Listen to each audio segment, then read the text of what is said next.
ምዕራፍ 18 ለኢዮሳፍጥም ብዙ ብልጥግናና ክብር ነበረው። ለአክዓብም ጋብቻ ሆነ። ከጥቂት ዓመታት በኋላ ወደ አክዓብ ወደ ሰማርያ ወረደ።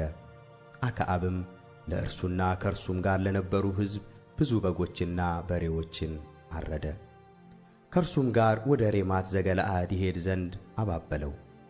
የእስራኤልም ንጉሥ አክዓብ የይሁዳን ንጉሥ ኢዮሳፍጥን ከእኔ ጋር ወደ ሬማት ዘገለዓድ ትሄዳለህን? አለው። እርሱም እኔ እንዳንተ ነኝ፣ ሕዝቤም እንደ ሕዝብህ ናቸው፣ በሰልፍም ካንተ ጋር እንሆናለን ብሎ መለሰለት። ኢዮሳፍጥም የእስራኤልን ንጉሥ የእግዚአብሔርን ቃል አስቀድመህ ትጠይቅ ዘንድ እለምንሃለሁ አለው። የእስራኤልም ንጉሥ ነቢያቱን 400 ሰዎች ሰብስቦ ወደ ሬማት ዘገለዓድ ለሰልፍ ልሄድን ወይስ ልቀር አላቸው። እነርሱም እግዚአብሔር በንጉሡ እጅ አሳልፎ ይሰጣታልና ውጣ አሉት። ኢዮሳፍጥ ግን እንጠይቀው ዘንድ የእግዚአብሔር ነቢይ የሆነ ሌላ ሰው በዚህ አይገኝምን? አለ። የእስራኤልም ንጉሥ ኢዮሳፍጥን እግዚአብሔርን የምንጠይቅበት አንድ ሰው አለ፣ ነገር ግን ሁልጊዜ ክፉ እንጂ ከቶ መልካም ትንቢት አይናገርልኝምና እጠለዋለሁ። እርሱም የይምላ ልጅ ሚክያስ ነው አለው። ኢዮሳፍጥም ንጉሥ እንዲህ አይበል አለው። የእስራኤልም ንጉሥ አንድ ጃንደረባ ጠርቶ የይምላ ልጅ ሚክያስን ፈጥነህ አምጣው አለው። የእስራኤል ንጉሥና የይሁዳ ንጉሥ ኢዮሳፍጥ ልብሰ መንግሥት ለብሰው በሰማርያ በር መግቢያ አጠገብ በአደባባይ በዙፋኖቻቸው ላይ ተቀምጠው ነበር። ነቢያትም ሁሉ በፊታቸው ትንቢት ይናገሩ ነበር። የክንዓናም ልጅ ሴዴቅያስም የብረት ቀንዶችን ሰርቶ እግዚአብሔር እንዲህ ይላል፣ ሶርያውያንን እስኪጠፉ ድረስ በእነዚህ ትወጋለህ አለ። ነቢያትም ሁሉ እግዚአብሔር በንጉሥ እጅ አሳልፎ ይሰጣታልና ወደ ሬማት ዘገለዓድ ሄድ፣ ተከናወን እያሉ እንዲሁ ትንቢት ይናገሩ ነበር።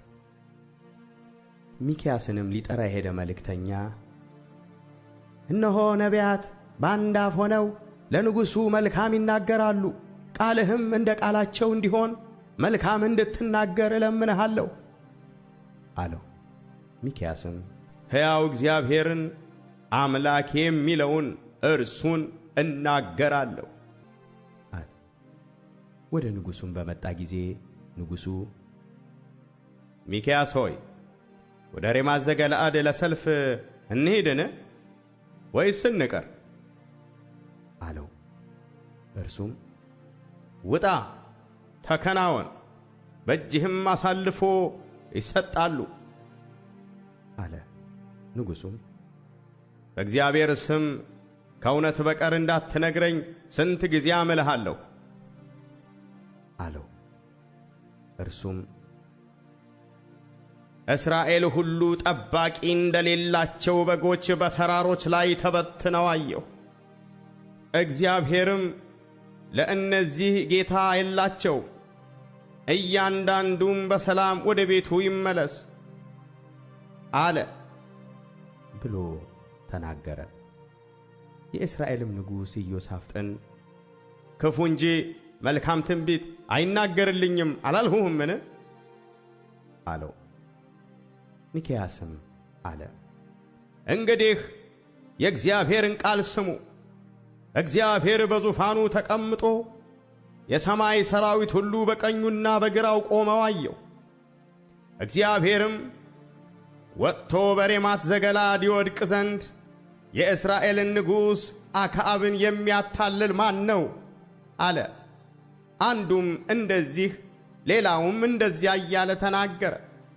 መንፈስም መጣ፣ በእግዚአብሔርም ፊት ቆሞ እኔ አታልለዋለሁ አለ። እግዚአብሔርም በምን አለው። እርሱም ወጥቼ በነቢያት ሁሉ አፍ ሐሰተኛ መንፈስ እሆናለሁ አለ።